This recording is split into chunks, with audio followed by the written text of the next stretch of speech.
जाने नेपालीहरूबाट 4 महिनामै 75 अरब भन्दा बढी रकम बाहिरियो। चालू आर्थिक वर्ष 82-83 को पहिलो 4 महिनामा नेपालीहरू विदेश जाँदा देशबाट 75 अरब 74 करोड रुपैयाँ बाहिरिएको छ। नेपाल राष्ट्र बैंकले सार्वजनिक गरेको विवरण अनुसार 2082 साउनदेखि कार्तिक मसान्तसम्मको अवधिमा सो ठूलो रकम विदेशिएको हो।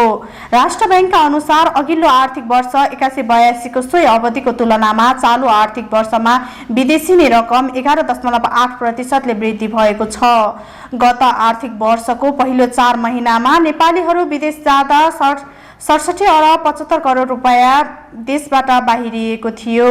चालू आर्थिक वर्षको 4 महिनामा विदेश अध्ययनका लागि जाने विद्यार्थीहरूले मात्रै 48 अरब 26 करोड रुपैयाँ विदेश लगेका छन्। अघिल्लो आर्थिक वर्षमा यस्तो रकम 37 अरब 77 करोड रुपैयाँ रहेको थियो, जसले अध्ययनका लागि हुने विदेश यात्रामा उल्लेखनीय वृद्धि गरेको देखाउँछ।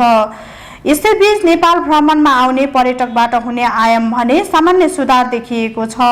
राष्ट्र बैंकको तथ्याङ्क अनुसार चालू आर्थिक वर्षको पहिलो 4 महिनामा पर्यटक खर्च 0.9% ले वृद्धि भई 27 अरब 15 करोड रुपैयाँ पुगेको छ।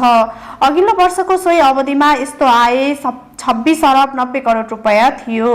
विदेश जाने नेपालीहरूको संख्या र त्यसैसँग बाहिरिने रकम निरन्तर बढ्दै जाँदा देशको अर्थतन्त्रमा दीर्घकालीन असर पर्ने चिन्ता बढ्दै गएको देखिन्छ।